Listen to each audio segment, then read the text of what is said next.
Thinking से over thinking. अब ये कब होता है और क्यों होता है इसके ऊपर भी हम बात करेंगे। थिंकिंग या फिर चिंतन क्या हो सकता है कि मुझे स्विमिंग सीखना है, ये चिंतन है, अच्छा बात है ना। स्विमिंग, अब स्विमिंग सीखना है ये सोचा आपने, इसके आगे आप ये भी सोच सकते हो और कहाँ से सीखना है, कितने बजे हम जा सकते हैं, कितना फीस हो सकता है, वो फीस का अरेंजमेंट कैसे करें, कोच कौन सा अच्छा है, ये सब आप गूगल करके मित्रों से पूछ के कर सकते हो।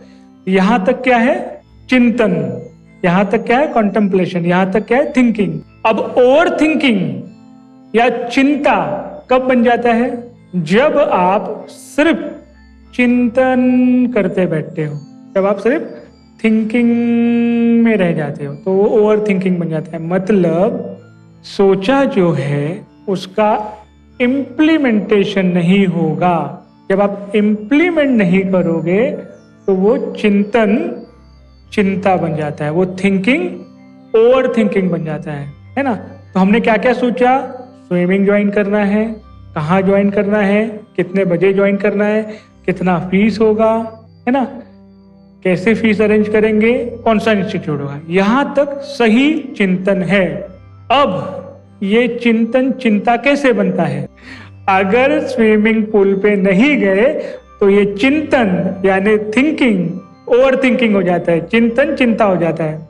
मतलब कैसा, अरे हमने अगर फीस भर दिया और इंस्टीट्यूट बंद हो गया तो, वो सर ने ठीक से नहीं सिखाया तो, समझ में आ रहा है, हमने पैसे भर दिए हम नहीं जा पाए तो पैसा डूब जाएगा, हम गए ज्यादा अंदर गए हम ही डूब गए तो, समझ में आ रहा है, ये क्या है ओवर थिंकिंग चिंता।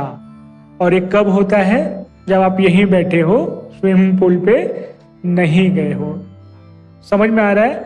तो चिंतन को अगर हम इम्प्लीमेंट नहीं करेंगे, विचारों को अगर हम लागू नहीं करेंगे तो वो सिर्फ ओवर थिंकिंग या चिंता में रहता है। इसलिए इम्प्लीमेंट करना बहुत जरूरी है। तो ये जो वॉक करोगे ना 10 मिनट का, मेरा आग्रह है, रिक्वेस्ट है, रोज 10 मिनट कम से कम आने वाले 21 दिन आप प्रैक्टिस करके देखो। एक अपने लिए साधना ले लो कि मैं एक 10 मिनट का वॉक धीमी गति से, ना ही ज्यादा फास्ट ना ही ज्यादा स्लो, एक साधारण गति से, और सिर्फ वहां पे सोचो कि आपका जीवन क्या है, क्या कर रहे हो, समझ में आ रहा है। तो विचार आएंगे और ये वॉक से जब एक लय में आओगे ना तो सही विचार आएंगे। और विचार को पकड़ो, सही विचार को पकड़ो।